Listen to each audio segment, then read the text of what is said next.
আপনার কি কখনো মনে হয়েছে আমার গুনাহ অনেক, আল্লাহ হয়তো আমাকে ক্ষমা করবেন না? আপনি কি কখনো কান্না করে বলেছেন, ইয়া আল্লাহ, আমি তো বারবার একই ভুল করি? তাহলে আজকের হাদিসটা শুনুন, কারণ এই হাদিস শুনলে হতাশ একজন মানুষও আবার আশা ফিরে পাবে।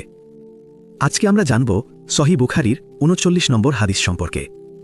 রাসূলুল্লাহ সাল্লাল্লাহু আলাইহি ওয়াসাল্লাম বলেছেন, আল্লাহ তাআলা বলেন, হে আদম সন্তান, তুমি যতক্ষণ আমাকে ডাকবে এবং আমার কাছে আশা রাখবে, আমি তোমাকে ক্ষমা করে দেব, তোমার গুনাহ যত বড়ই হোক না কেন।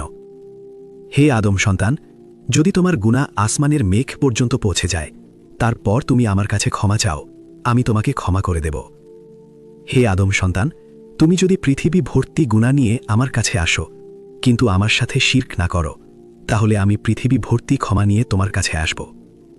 সহিহ বুখারী হাদিস ৩৯। এটা শুধু হাদিস না, এটা আল্লাহর পক্ষ থেকে সরাসরি ঘোষণা, আমি তোমাকে ক্ষমা করতে চাই। আল্লাহ বলছেন, তোমার গুনাহ যত বড়ই হোক, তুমি যদি ফিরে আসো, আমি ক্ষমা করব। আজ শয়তান আমাদের মনে কি ঢুকিয়ে দেয় জানেন?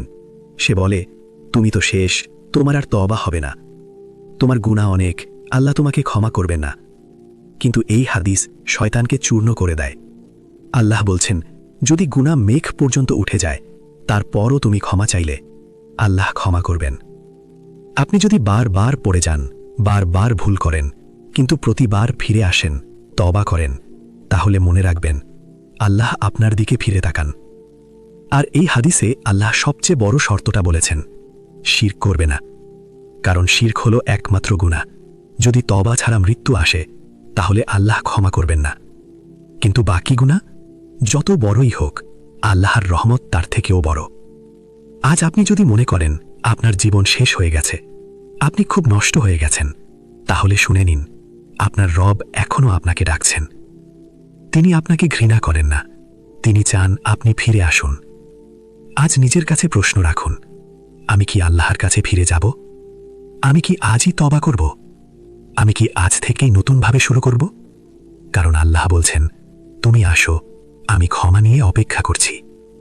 হে আল্লাহ, আমাদের গুনাহগুলো ক্ষমা করুন, আমাদের অন্তরকে পরিশুদ্ধ করুন, আমাদেরকে শিরক থেকে বাঁচান, আর আমাদেরকে তওবাকারী বান্দা বানান। এই কথাগুলো শেয়ার করুন, কারণ হয়তো আজ কারো হতাশ জীবন আবার আল্লাহর দিকে ফিরে যাবে।